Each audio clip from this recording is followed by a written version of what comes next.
Ang mga Jewish people o tinatawag na mga Hudyo ay nakatrace ang kanilang angkan kay Abraham na nag-establish ng paniniwala na meron lang iisang Diyos at may likha ng universe.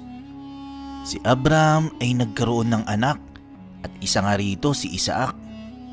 Sa lahi ni Isaac, dito nagmula ang tribo ng mga Israelita. Nagkaroon ng dalawang anak si Isaac. Ito'y sina Jacob at Esau. Bali apo na ito ni Abraham. Si Jacob ay pinangalanan ng anghel ng Diyos bilang Israel. Sinabi kay Jacob sa Genesis 32 verse 28, "Mula ngayon Israel na ang itatawag sa iyo at hindi na Jacob dahil nakipagbuno ka sa Diyos at tao at ikaw ay nagtagumpay." So dyan nagsimula ang pangalan ng Israel. Ito'y nagmula kay Jacob. Nagkaroon ng 12 anak na lalaki si Israel at ito ang pinagmulan ng 12 tribes of Israel. Ang 12 tribes of Israel, sila yung tinatawag ng mga Israelita sa lumang tipan. Sila yung nagsilbing tatay ng bawat tribo ng Israel. Isa sa 12 anak ni Israel ay si Levi. Sa tribo ni Levi nagmula ang lahi ni Moses.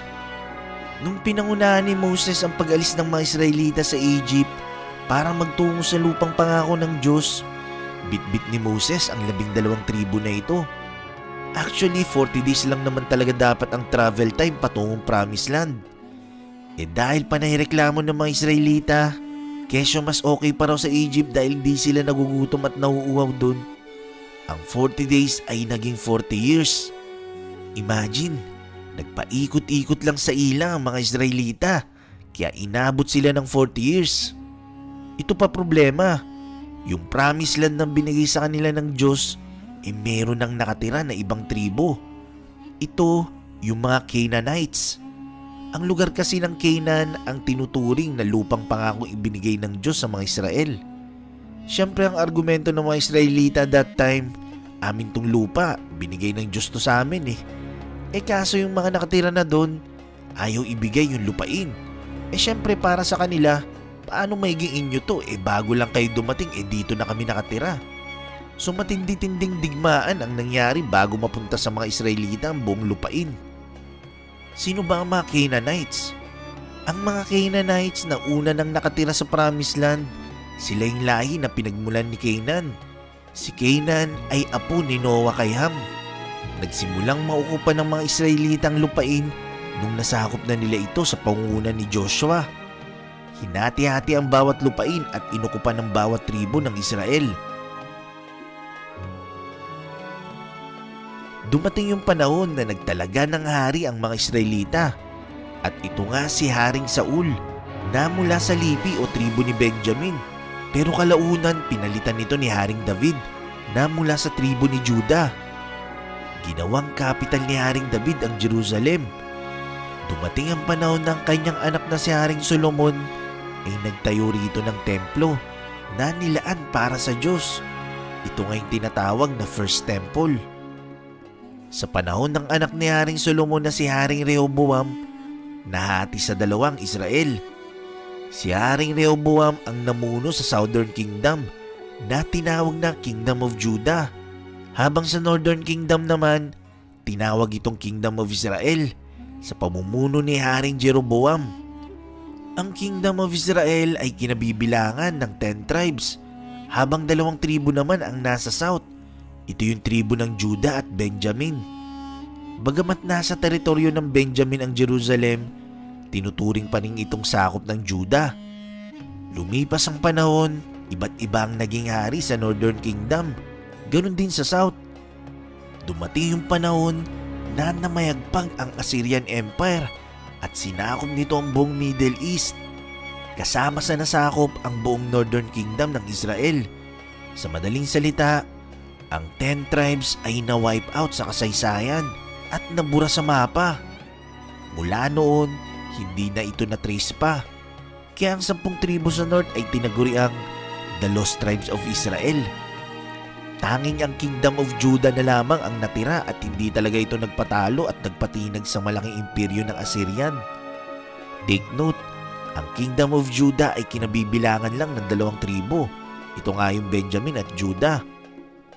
Matagal na muno ang Assyrian Empire hanggang sa dumating ang panahon na lumakas ang Babylonia sa pamumuno ni Haring Nebuchadnezzar at pinabagsak nito ang Assyrian Empire. Ang Babylonia ay ang kilala na natin ngayon na bansang Iraq. Sa pagkakataong ito, ang natitirang kaharian ng Juda ay bumagsak na rin sa kamay ng Babylonian Empire, kasamang winasak ang Jerusalem at pinabagsak ang templong nakatayo rito. Ito yung templo na itinayo ni Haring Solomon. Ang Kingdom of Judah ay tuluyang nabura sa mapa at nagkawatak-watak ang tribo ni Judah sa iba't ibang bahagi ng lugar na sakop ng Babylonian Empire. Dito, tuluyan ang nabura sa mapa ang lupain ng mga Israelita. Dumating ang panahon, sumibol naman ang Persia. Nanalasa naman ito sa pangungunan ni King Cyrus the Great. Lumawak ang imperyo at pinabagsak nito ang Babylonian Empire. Naglabas ng kautusan ng Haring Cyrus na ang lahat ng mga Hudyo ay maaari nang bumalik sa kanilang lupain. Take note, Hudyo na ang tinutukoy natin dito dahil sila yung mga nagmula sa tribo ng Kingdom of Judah na nagkawatak-watak lang dahil sa ginawa ng Babylonia.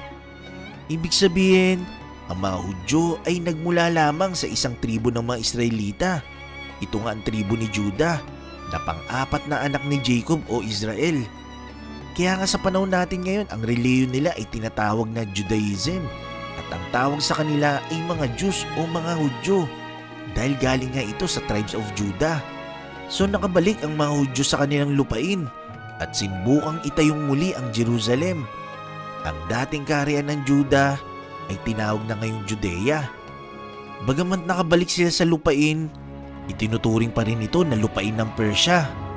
Matapos ang malaking pananakop ng imperyo ng Persia, ito naman ang Greece sa pangungunan ni Alexander the Great. Pinabagsak naman ito ang Assyrian Empire at kasamang sinakop ang Jerusalem. Paglipas ng panahon, lumakas naman ang Roma at ito naman ang nanalasa at nanakop. Medyo mas malaki ang nasakop ng Roman Empire kumpara sa mga naunang imperyo.